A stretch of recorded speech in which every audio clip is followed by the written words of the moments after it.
12. Mind the gap. A few months after taking the course, a student named Warren found himself on the subway, trying to get to the airport for a flight, with all his luggage. And I'm not talking about a cute carry-on, I'm talking 3 full-size juggernauts, 1 carry-on and a duffel bag. It was a feat of superhuman strength that he was able to get these bags through any of the subway turnstiles, but he had made it all the way to the airport tram when he suddenly found himself not only with an unreasonable amount of luggage, but also a Metro card that wouldn't scan. As he stood at the turnstile, fruitlessly sliding his card again and again, with a line of impatient commuters 20 people deep lining up behind him, he had the sinking realization that his card was out of money, and he was running out of time before his flight took off.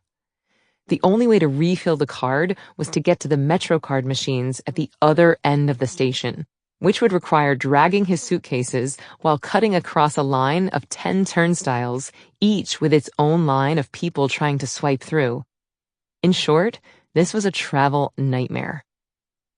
Though Warren's self-admitted old habitual reaction would have been to curse up a storm, kick the machine, or scream in frustration, this time he took a breath and actually laughed at the hilarity of it all. He then stepped to the side and moved his luggage as best he could to let others pass while he tried to calmly figure out the best strategy to cross the crowded station. It was a simple, almost involuntary act of surrender, but it made a massive difference in the way the rest of the day played out. Before Warren even had time to think of a way to traverse the station, a man behind him saw the pickle he was in and kindly asked, "Hey, can I swipe you through?" And with a quick motion, he ran his card through the reader to open the gate to allow Warren and his luggage to pass. Warren recalled later how amazed he had been not only by his own very different and very calm response to a situation that, before he was a regular meditator, would have instantly sapped a day's worth of adaptation energy and potentially led to a missed flight and thousands of dollars in tickets, hotels, and hassles. He was also struck by the kind response from the stranger, who gladly shared a swipe of his card to help him out of a tricky spot. "I don't think he would have done that if I had been yelling or acting angry," he said. "Because I was calm, he felt willing to help." The gap you have between stimulus and reaction, that split second that less stress affords you to choose how you'll respond to a given situation, can affect the direction of your entire day, as well as the days of the people around you. It can even affect your reputation and effectiveness as a leader. Your ability to pause, consider, and intentionally choose your response, rather than being launched involuntarily into fight or flight mode, is a direct reflection of your own resilience and your ability to lead. With every high-demand situation you're faced with, you'll now have a choice. Are you going to choose victimhood or mastery? Resilience is the capacity to recover quickly from difficulties.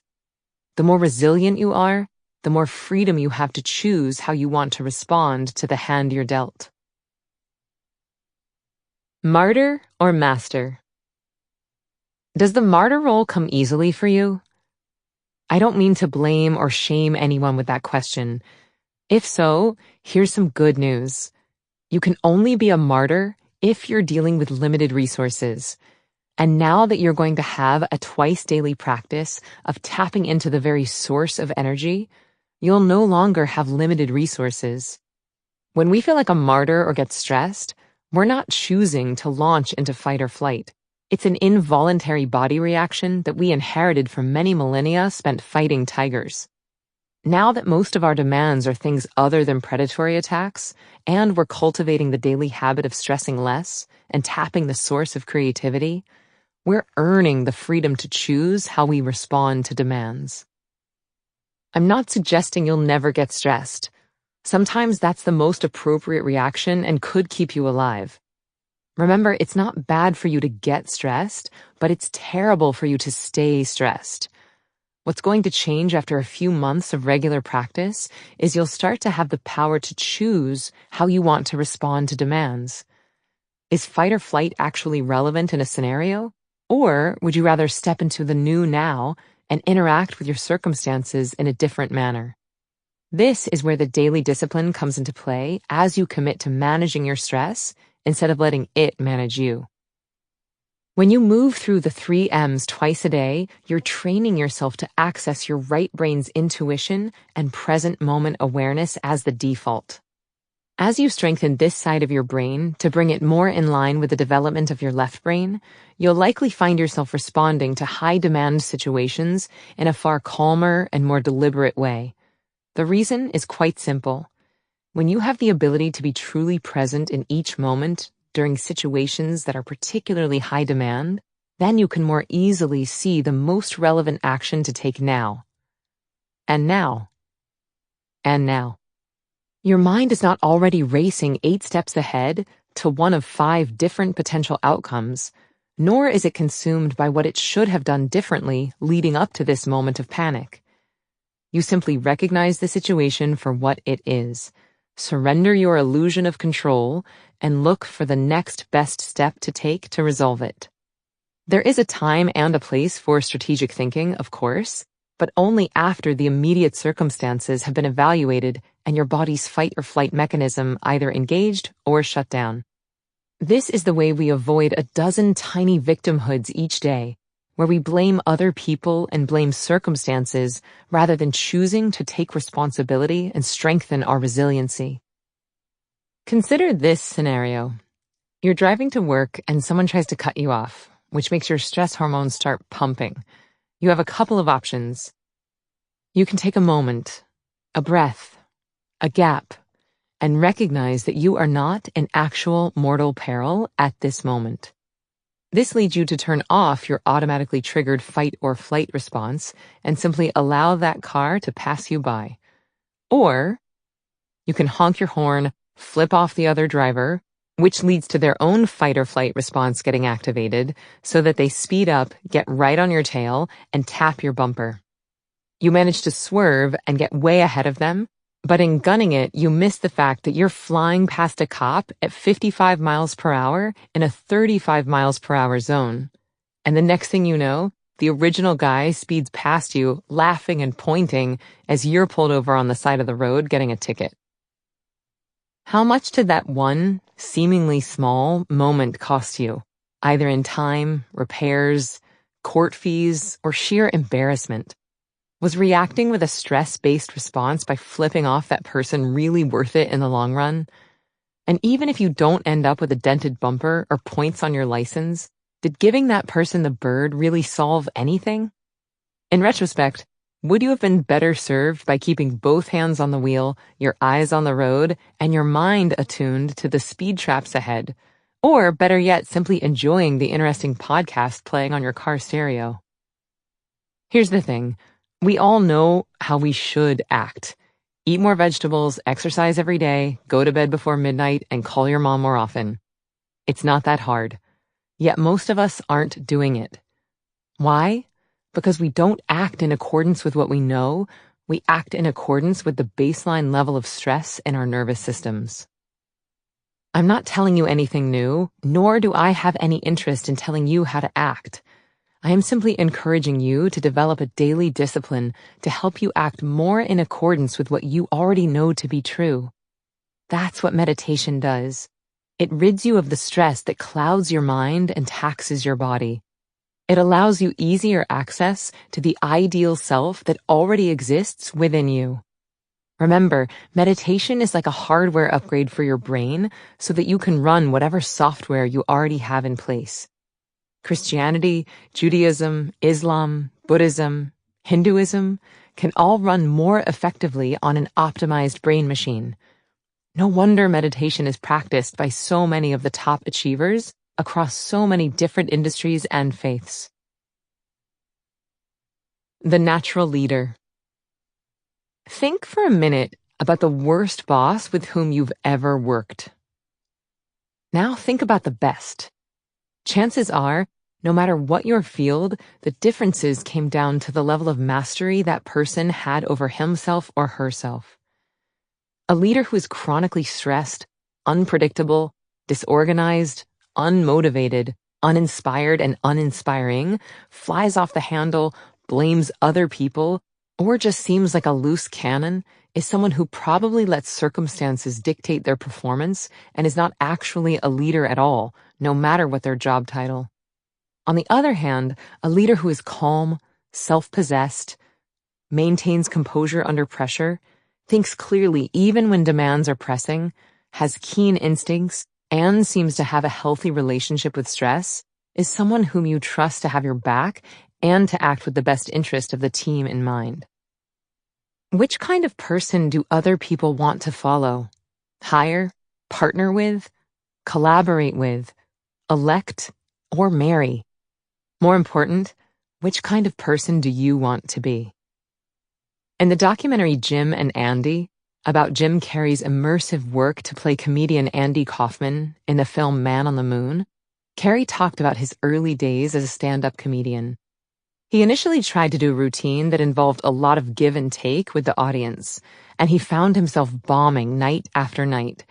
He would start the set with banter, asking people about themselves or about their day, and he needed them to be engaged for his act to move forward, which made the audience feel like part of the weight of the show was on their shoulders. Finally, one night, Jim asked the same questions, but didn't rely on the audience to fill the empty space. Instead of waiting for a response, he answered his own question with his soon-to-be catchphrase, "Alrighty then." The audience broke into hysterics. He realized in that moment that his role as the entertainer was not to put other people on the spot by making them feel they had to perform themselves, but to make them feel absolved of responsibility. His job was to let the audience know he was in charge. As soon as he took that responsibility onto himself, the audience was able to relax and enjoy the show. No matter how you feel about Jim Carrey's comedy, the lesson is an important one. Leaders become far more effective and win over the rest of the team when they radiate a sense of self-mastery in any scenario, which allows everyone around them to feel more at ease. While I think we can all agree that a control freak or someone who speaks only in monologues without getting input from others is probably not a good leader, the underlying idea here is sound. When you assume your role with confidence and self-mastery, handling changes and expectations in stride, people will naturally gravitate toward you because that confidence you exude, in turn, gives them the comfort to relax into their own roles around you. In nature, the alpha dog of a pack asserts leadership by his or her presence more so than any show of force. So good dog trainers advise humans trying to establish a healthy relationship with their dog to use the same strategy. There is an automatic gravitation towards someone whose energy is calm and confident, especially in the midst of uncertain or chaotic situations. Whatever your role is, CEO, parent, teacher, manager, supervisor, when you enter your sphere of influence with a mindset of mastery rather than victimhood, you're putting out a vibe to everyone around you as to what kind of person you are and what kind of leader you can be. When you use the Z technique twice a day for 15 minutes at a time, you're honing your body's ability to adapt its automatic stress response to an appropriate level for the actual circumstances you're facing. By making that internal source of bliss and fulfillment more easily accessible, your practice begins to reprogram your brain to be more disciplined and intentional with how you handle every situation throughout your day. Remember, surrender is not about giving up, but about trusting that a higher power is at work and that you can rely on your intuition to help you navigate rather than manipulate your environment. If you find yourself struggling, take a moment to reframe your perspective with that question we discussed earlier. Instead of, "Why is this happening to me?" ask yourself, "Why is this happening for me?" By taking just a moment to flip the script, you're taking the power away from your reflexive responses and putting it back into your own resilience. This is how you come to recognize that you are a master, not a martyr. And when you become a master of yourself, you become empowered to perform at your highest level. The least selfish thing you can do. Think back to the story that opened this chapter. When my friend Warren retained mastery of his response to the situation in the subway, someone else responded positively as well. That one interaction changed the entire trajectory of his day. He felt calmer and more surrendered, and was even able to make his upcoming flight. And if you've traveled at all lately, you know that's no small feat. Put yourself in his shoes for a minute. Rather than waking up late, rushing to the airport, and beginning your trip as a ball of stress, you wake up a bit early, move through the 3 M's, and flood your brain and body with dopamine and serotonin, which allows you to take that fulfillment with you on the road. Then, as the day unfolds, you respond to each situation accordingly. The gate agent, the flight attendant, your Lyft driver, they all have a positive interaction with you in the midst of 1,000 neutral or negative ones. In making your day better, you've also made theirs better, which in turn affects the people with whom they interact.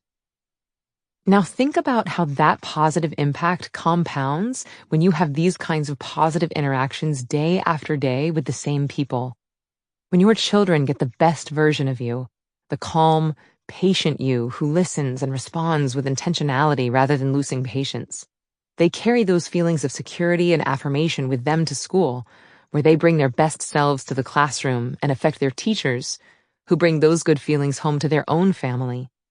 When your partner gets the best version of you, the you who communicates openly, who loves passionately, and who projects a sense of fulfillment, they take those feelings of respect and love with them into their own workplace or environment every day and reflect them back to you at home.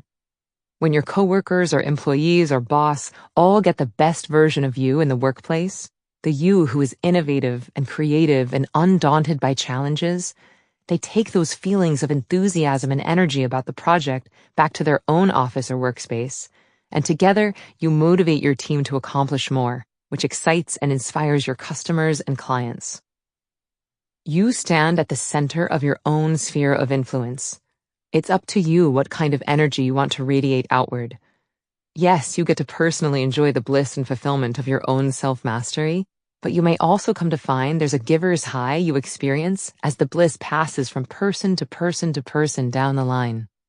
I sometimes hear from students that meditation feels selfish because they're taking a break from the day to focus entirely on themselves. My job is to help them see that this ripple effect of maintaining strength and calm in the midst of intense life circumstances can change the day of someone 3, 5, 10 people removed from you, as everyone else is touched by your one deliberate decision to respond rather than simply to react. Their own day is made a little better by your daily commitment to yourself. Your work on healing from the effects of stress is the least selfish thing you can do, because your healing impacts every single person with whom you come into contact. As you heal yourself, you help to heal the collective. Now, there are a few rare souls with whom I have come into contact during my teaching career who insist they truly do not carry stress in their bodies and do not need to heal from any long-term effects. I'm not going to question their self-perception, since they obviously know themselves better than I do, but I still encourage those individuals to consider adopting a practice because of the benefits it brings to the collective. By putting in only 30 minutes a day total, they can improve the impact they have on the people around them, which in turn affects the way those people see the world. Even if you don't think you need to stress less, you can meditate for the greater good. That is beautiful too. Think of it as your contribution towards laundering the collective consciousness. In fact, if it helps, think of your twice daily practice of the Z technique as a daily act of altruism. Sure, you get a ridiculously long list of benefits from it, but so does everyone around you and the rest of the world. It's hard not to see the silver lining in that. The future of self-help. Recently, there's been a growing conversation in many self-help circles that the whole concept of self-help is going away, being replaced instead by the idea of helping the collective. I can't think of a more beautiful direction for us to be trending as a community, nor of a more perfect explanation for why meditation has been making such inroads in mainstream America. John Donne wrote back in 1624 that no man is an island. How much more true today, when technology connects us in ways once only imagined as science fiction. Of course, many cultural commentators have pointed out that despite our interconnectedness, quite a few of us also feel more alone than ever because much of our time is spent staring at screens or living in virtual worlds.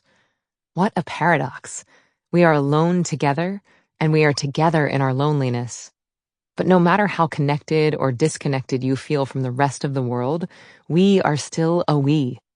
According to the Vedas, there is only one thing, and we are all it. Our society and our world is still built on interactions, whether it's the person who makes your coffee in the morning, answers your phone call or your email, or talks with you across a table or through a screen. Life is made up of relationships.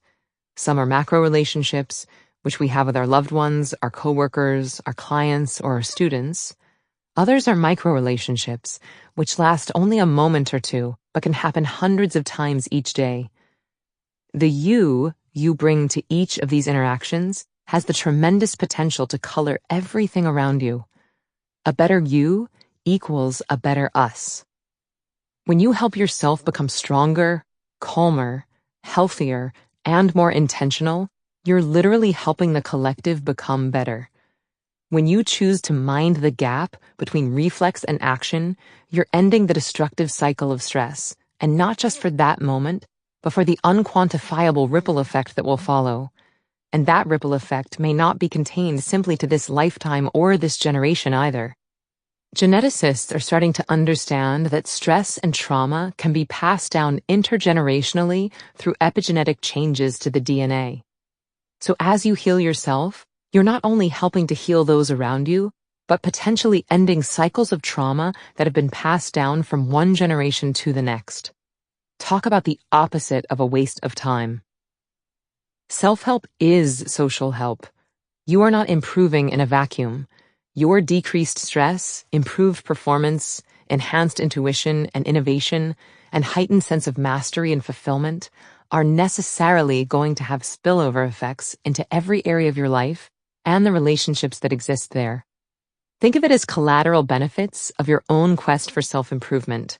Or, if you prefer, think of your own up-leveling as a pretty rad side effect of your efforts to save the world. That's right, you're helping to save the world 15 minutes at a time. Ziva case study number 9. From fight or flight to stay and play. Karen Byrne, actor. Being born into conflict doesn't often lead to the development of inner peace. I was born during the Northern Ireland conflict, or the Troubles, as those of us who lived them knew them. I'm from County Down, Northern Ireland, and was born at the end of the year in which Bloody Sunday began, 1972. That decade was followed by the British and Northern Irish Recession and continued civil unrest of the 1980s. Plus, I was bullied badly as a boy, so my youth was spent in literal fight or flight. It's hard to untrain your body and mind from that kind of thinking when it's all you've known for most of your formative years. I spent much of my teens and 20s either in fights or rebelling against authority figures. Eventually, I ended up falling in love with a New Yorker and moved to Manhattan in the fall of 2008, in the midst of another recession, but now with a new wife and new family.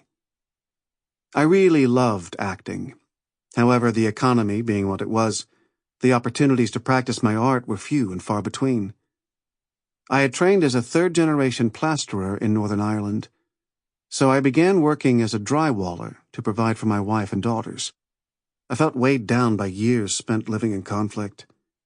It was difficult to shake my brain's fight-or-flight reaction to every situation, which left me perpetually stressed, getting into fights more often than I want to admit, and, I believe, contributed to my heart developing an electrical deficiency, which led to a quadruple ablation at age 42. As I was recovering from that surgery, I heard a talk about the Ziva technique. As I listened to Emily explain how meditation releases stress from the past, mindfulness helps you with stress in the present, and manifesting helps with your dreams for the future, I realized that this was exactly what I had been searching for without even knowing it. As a husband and a father, I needed to be the man that my daughters could see as their constant. I already had pleasure with my art and purpose with my family, but I had no peace.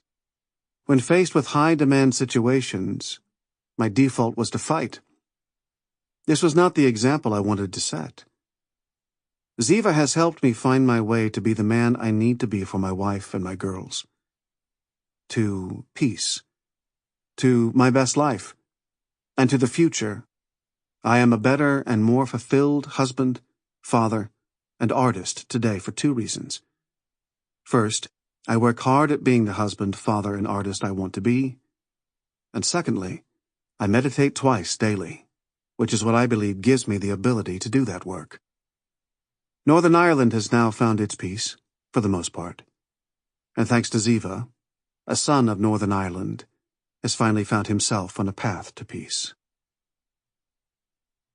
Eyes closed exercise. Love bomb.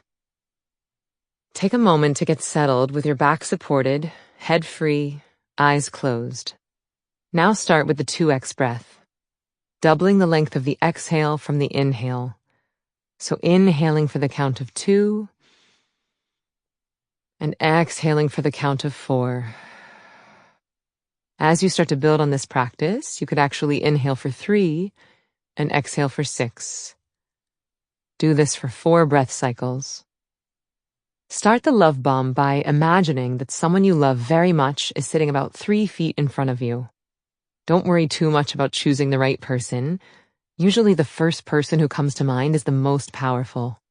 If you can't think of anyone who inspires an intense feeling of love in you right now, you could even use your dog or cat, anything or anyone that allows you to enjoy the sensation of love.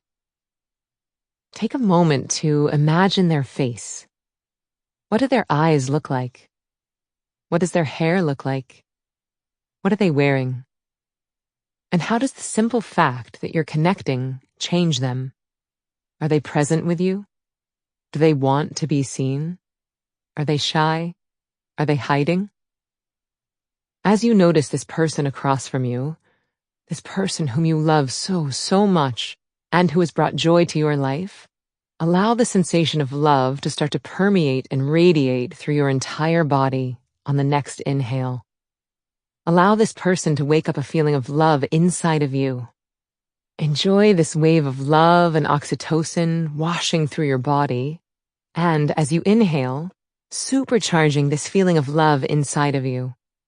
Now, as you exhale, imagine blasting this person with as much love as you can possibly muster so that it fills every cell of their body. Take a moment to check back in with their eyes. Did your sending them love change their eyes? Do they seem softer? Do they seem kinder? Do they feel more connected to you? On your inhale, allow yourself to receive the love flowing back from this person, supercharging every single cell in your body with this feeling of love and gratitude. As you exhale, imagine sending that out to the entire room. Wherever you are right now, blast the whole room with love. Some people will picture this as a golden light radiating out from their body, or a white light, or even an actual wave of love. With each inhale, you're fanning the flame of this love sensation in the core of your body, and it gets bigger and stronger and brighter so that it cannot be contained by the room you're in anymore and starts to spill out to the entire building, your whole house, and every person in it, covered with love every time you exhale. Now on each inhale, imagine strengthening the frequency of love in your core, and on the exhale, send love to your entire city.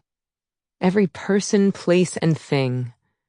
All your friends, all your family, even all your enemies. I want you to blast them with love. Love is one of these beautiful resources that the more we give of it, the more we receive. On your next breath, breathing that sensation into your body and then letting it spill out. Let it radiate out to your entire country. All the different political parties, all the different religions, all the different races, sending them all as much love as you possibly can. Everyone in your whole country.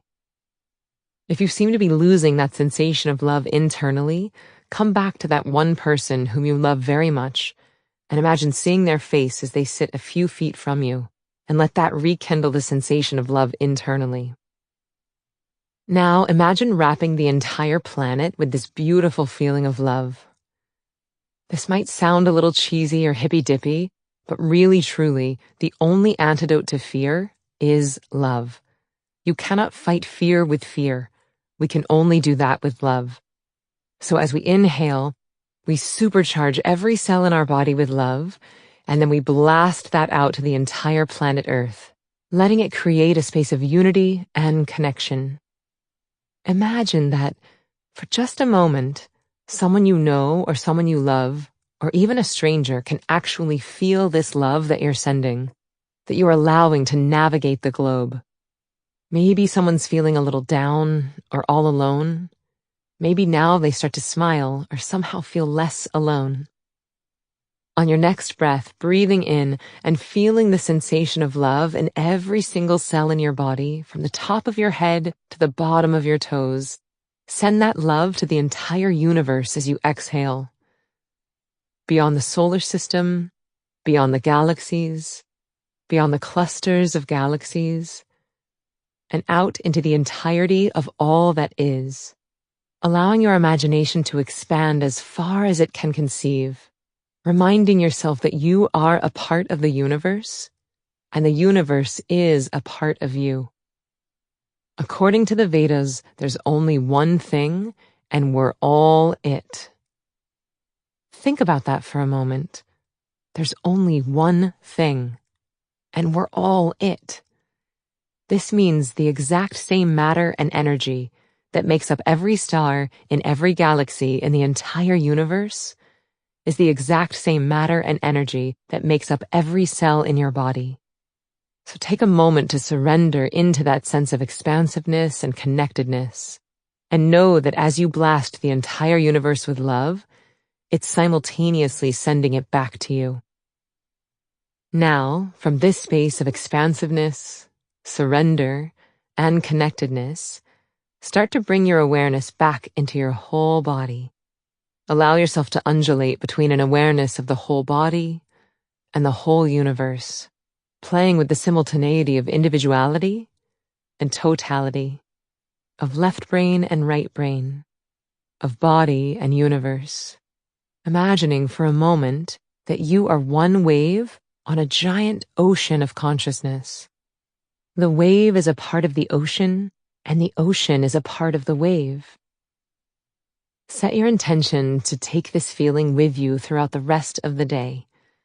If you start to get frustrated or angry with someone, come back to this and remind yourself, I already sent you love today, so I can tap back into this even when things start to get frustrating or overwhelming.